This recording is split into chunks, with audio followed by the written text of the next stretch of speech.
convidado de hoje nasceu em Luanda e lá viveu até aos 10 anos. Começou por praticar hóquei e futebol, mas foi em Portugal que descobriu o voleibol. Clube Nacional de Ginástica, Sporting Clube de Portugal e Vitória de Setúbal fazem parte do seu percurso enquanto atleta. Hoje tem 50 anos e já treinou várias seleções, vários clubes, de vários escalões, quer femininos, quer masculinos. Ao meu lado tenho António Guerra.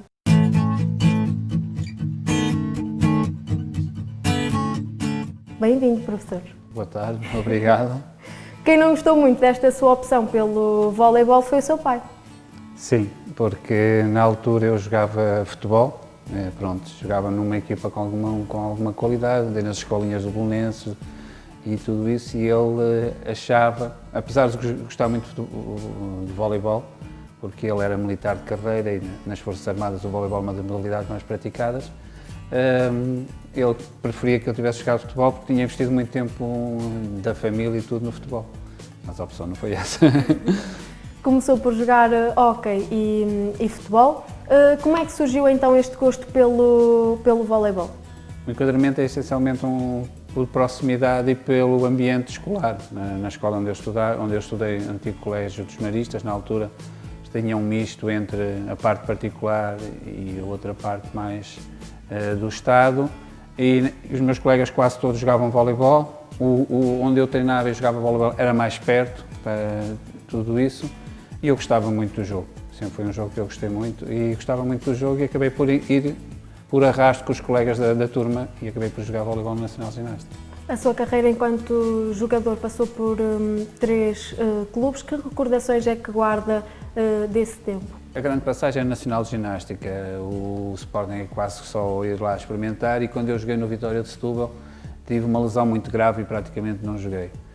Na altura o Vitória de Setúbal subiu de divisão, tinha uma equipa muito forte e veio buscar alguns jogadores a Lisboa para poder entrar no Campeonato Nacional, e tive uma lesão muito forte e quase praticamente não participei. Naquela altura havia uma grande cultura em todo o país no voleibol, uma cultura de clã, a gente pertencia a um clube e ficava num clube para sempre. E foi sempre muito ligado ao Nacional de Ginástica, com muitas rivalidades ali à volta. Lisboa tinha na altura muitas equipas de formação e muitas equipas de masculino, e havia uma rivalidade salutar, e então sempre, grande parte foi no Nacional de Ginástica, e uma ligeira passagem por uma seleção regional quando era jovem como júnior. Começou cedo como treinador, aos 16 anos era treinador adjunto no Nacional de Ginástica e era ao mesmo tempo jogador. Como é que conciliava essas duas funções? Nós treinávamos juntos em horários diferentes, o que permitia, por exemplo, eu vinha para o treino dos mais novos, trabalhava no treino com o outro treinador principal, que também era o meu treinador na equipa onde eu jogava, e depois a seguir seguia naturalmente para o treino da minha equipa, a equipa onde eu jogava. E era natural, não era, para nós não era um esforço, não é? Sempre estivemos muitas horas no pavilhão, estar 2, 4, 6 horas no pavilhão não era para nós um esforço, gostávamos. Ao fim de semana tentávamos acertar os calendários e estar num jogo e estar no outro, estar ao sábado num jogo e ao domingo no outro jogo, e acompanhar assim as equipas onde estavam. E 2 anos antes de ir para a faculdade foi cumprir o serviço militar. Na altura era uma interrupção muito grande na minha vida, eu podia seguir logo imediatamente os estudos académicos, apesar de eu viver sempre em quartéis e achar, porque o meu pai é um militar de carreira, e achar que a tropa é importante que as pessoas fizessem tropa, não no modelo, naquele modelo não, mas noutro modelo eu achava que era importante, mesmo que toda a gente fizesse, por uma questão, algumas pessoas até saber o hino nacional e saber o que é a bandeira nacional, por várias razões eu acho que era importante, não no modelo, não, eu também acho que o modelo era mau. Eu estive 2 anos e lembro-me de uma história muito interessante que eu digo ao meu pai se havia alguma hipótese de eu não fazer a carreira militar, e ele disse-me assim: comandos ou PE? A Polícia Militar, a Polícia do Exército. Pronto, eu escolhi a PE, fui lá bater de costas, como ele naquela altura tinha muitas influências, fui bater com as costas na PE, quer ao lado de casa, quer em Belém, nos Lanceiros, que não foi muito boa ideia, porque podia ter feito só um ano de tropa, e como era uma tropa que estava a trabalhar, não houve incorporações a seguir e eu tive que ficar mais um ano, então fizemos 2 anos, fiz 2 anos de serviço militar. E aos 25 anos veio para o Porto para estudar desporto e aí deixou o voleibol. O que é que o levou a tomar essa decisão? Apesar de ter um bom apoio familiar, eu a partir dos 16 anos nunca mais pedi dinheiro aos meus pais, sempre fui uma pessoa muito independente.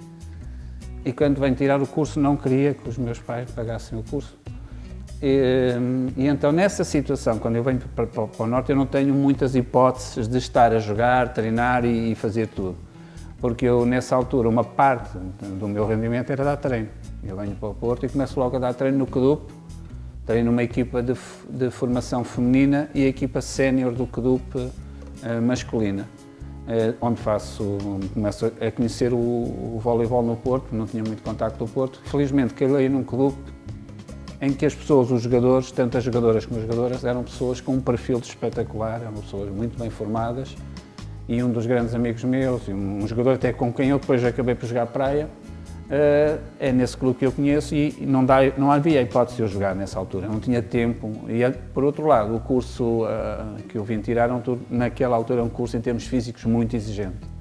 Nós passávamos a manhã toda a ter práticas e não tinha condição, e eram exigentes as práticas, não tinha condições de depois conseguir ainda treinar da maneira que eu gosto de treinar, com qualidade. Também ir ao treino e andar-me lá a arrastar não faz parte da minha personalidade. Então comecei a optar pelo treino.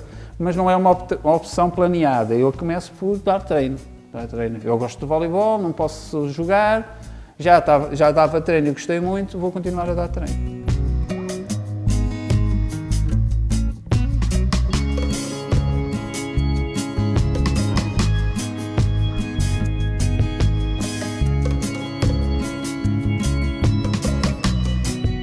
E até agora, quais é que foram os momentos mais marcantes da sua carreira?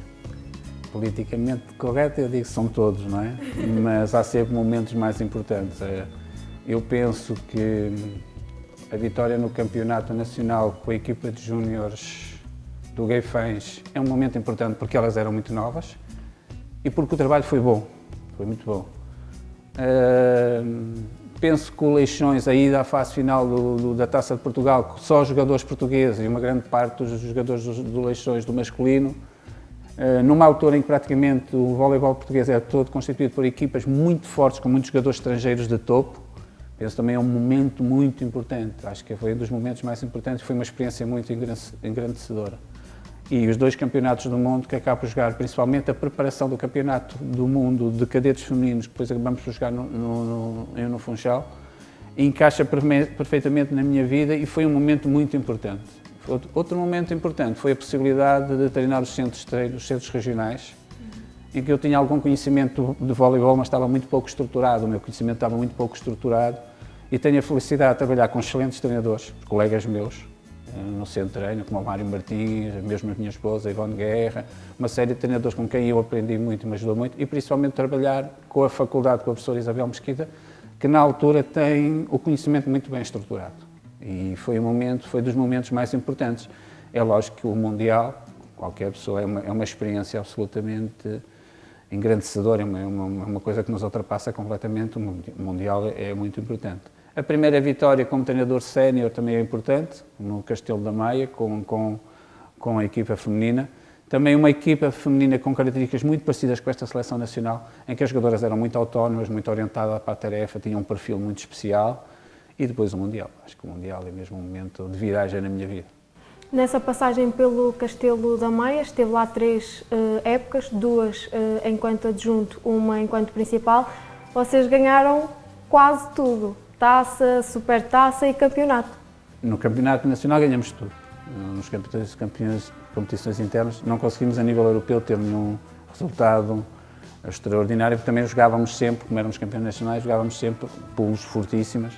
Nós lembro que tivemos, por exemplo, uma competição na Rússia, em Moscovo, em que nós fizemos um jogo excepcional na Rússia. Temos também uma participação nesse mesmo ano com uma equipa italiana de topo também muito boa, lembro-me disso.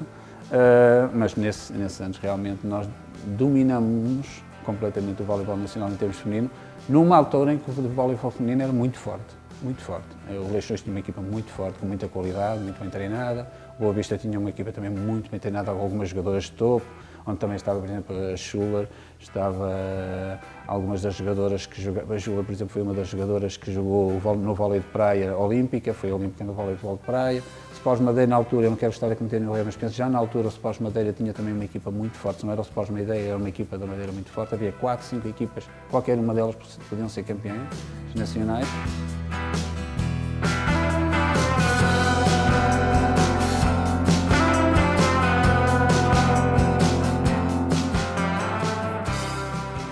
referiu que o Mundial foi uma reviravolta na sua vida. Por que é que isso aconteceu? Porque é a primeira vez que eu tenho um contacto efetivo com o alto rendimento.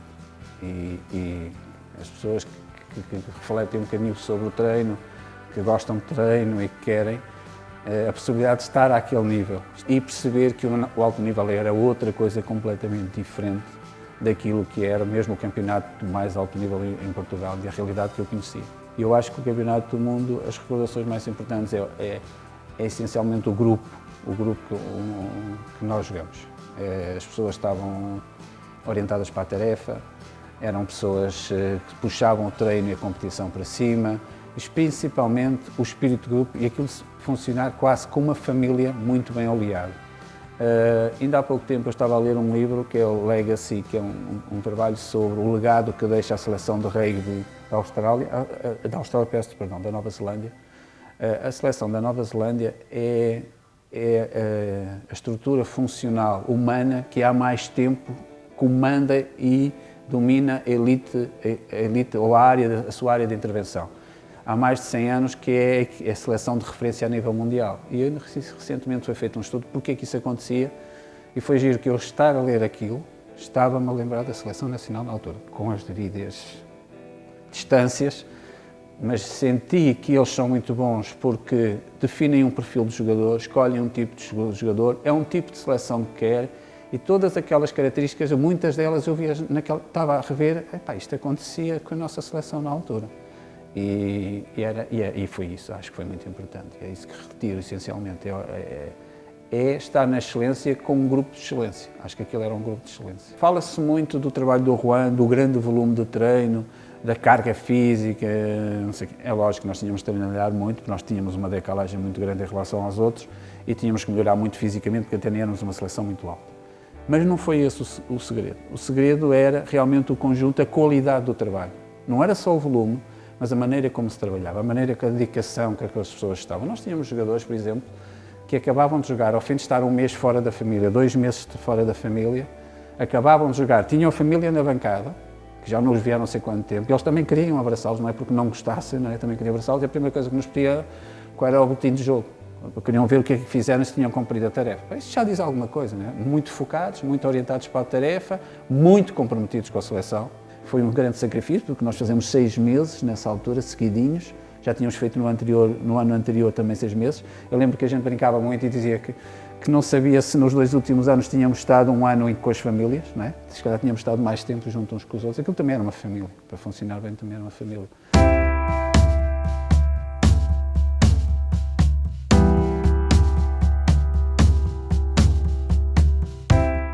E agora, 15 anos depois, quando olha para esta bola, o que é que o professor sente?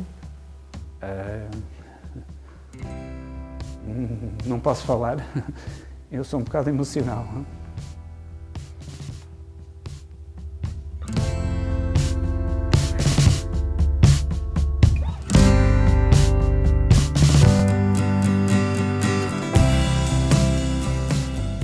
Bem, vamos lá, opa. O que é que eu sinto? Muito trabalho,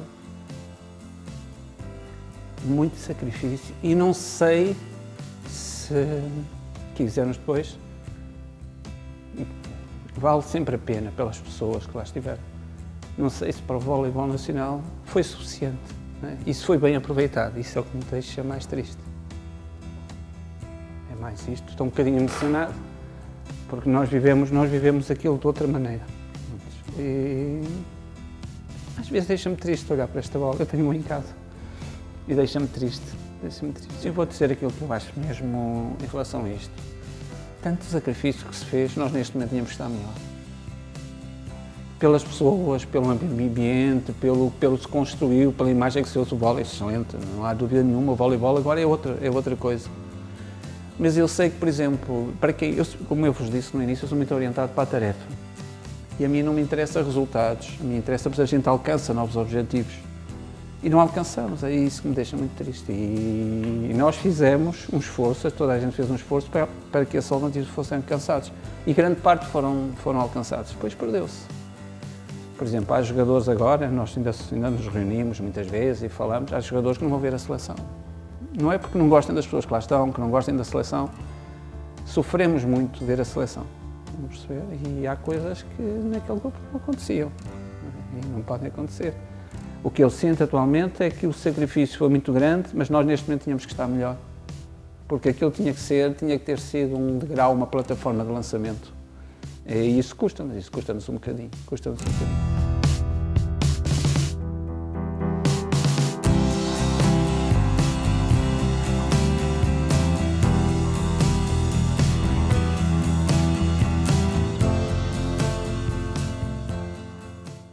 O professor, nos últimos anos, tem estado mais ligado à seleção feminina. Como é que caracteriza esse grupo? Acha que a seleção feminina tem evoluído nos últimos anos? Não estive tanto com a seleção feminina como pode parecer, estive mais a trabalhar com os jovens masculinos. Tentamos fazer isto no masculino, nos jovens masculinos, criar esta mentalidade. Penso que algum trabalho foi feito, visto que a maioria destes jovens estão a jogar nas melhores equipas nacionais e sabem estar nas equipas. Relativamente à equipa feminina, precisa de lume, precisa de conhecer um nível internacional, as nossas jogadoras não conhecem esse tal, o que é o mundial, o que é o nível de excelência. Não conhecem, não é porque elas não saibam, não é isso que eu estou a dizer. Não estiveram lá 30, 40, 50 jogos, é preciso lá estar. Falta esse trabalho, falta o volume e falta definir um perfil de jogadora para começarmos a ter uma equipe. E para começarmos a ter um nível de treino e um nível de competição orientado a longo prazo, que nos vá aportando ano a ano qualidade para depois estarmos estáveis a um determinado nível. Se isso for feito, se as pessoas não se orientarem tanto para o imediato, se não se orientarem tanto para a imagem, se não se orientarem tanto para o ego, se se orientarem mais a longo prazo, penso que sim, penso que o feminino poderá fazer esse caminho.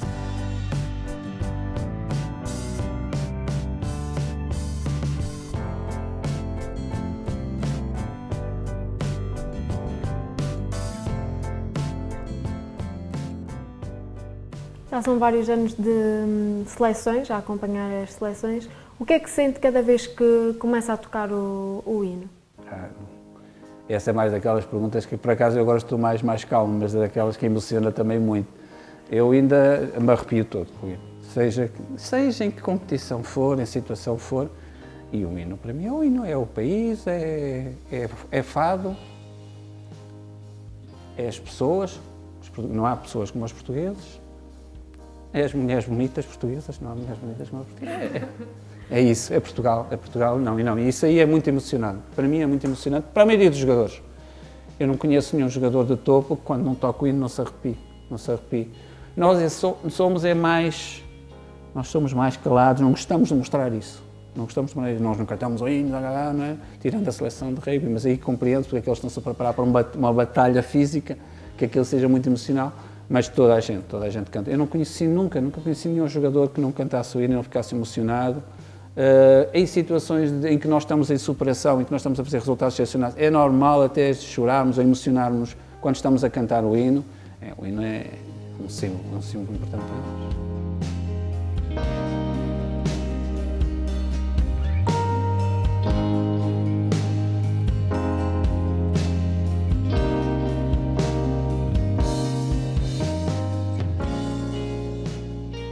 E numa casa onde tem dois pais que estão ligados ao voleibol, como é que os filhos fogem do voleibol? Fazem muitas vezes, então eles não jogam vôlei? Não. Eu nunca olhei para os meus filhos e fossem mini meus, não é? Mini eu, não é? São eles, têm personalidades muito giras, eu quero potenciar as personalidades deles e para mim é muito importante, quando trabalho com alguém, com os meus filhos ainda mais importante, mais do que se ensinar alguma coisa, que eles se tornem autónomos. E para tomarem autónomos têm que tomar decisões na vida e têm que arcar com as responsabilidades das decisões que tomam. Eles escolheram aquilo que eles escolheram, num enquadramento familiar que eles escolheram, não há ali pressão social. Mas nunca me passou para a minha cabeça, não estando ele virado para o voleibol, eu pensar nisto em termos, olha, ele vai jogar bola. Não, isso é completamente, não tem a ver com a minha forma de ser educador. Eu gosto de ser professor, eu escolhi a opção de professor, mas para mim a função de professor é potenciar as pessoas, não é metê-los num molde e formatá-los. Isso não, eu quero trabalhar com as pessoas e tirar o melhor delas, conseguir que elas cresçam e tirar daquela pessoa o melhor que ela quiser ser como pessoa. Professor, quais são os seus planos agora para o futuro? Acha que ainda existe alguma coisa que precise de conquistar no voleibol? Tudo. Uma pessoa orientada para a tarefa, tudo. Eu nunca li tanto como leio agora. Eu penso que talvez seja um treinador, se continuar a ter a possibilidade de continuar a trabalhar, porque nós estamos numa área em que é muito complicado em termos profissionais, ao contrário do que as pessoas pensam, e em Portugal há uma tendência muito para passar rótulos. Não é? As pessoas rótulam e põem na prateleira. Eu não sei se me estão a pôr rótulos ou não, mas pode acontecer isso. Mas eu, esse projeto, penso que só serei um treinador razoável para ir por volta dos 65 anos. Há uma série de competências que eu tenho que adquirir.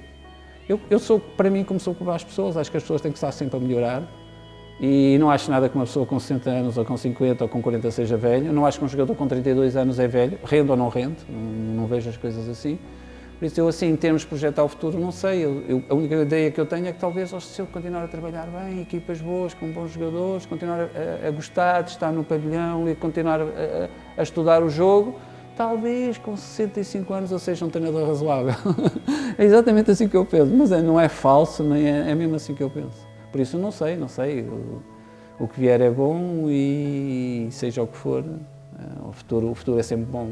É a gente que o constrói, de certeza que é bom. Obrigada, professor. Nada. E terminamos por aqui o nosso programa de hoje. Para a semana, já sabe, temos aqui uma nova convidada que estará à conversa com o Daniel Silva.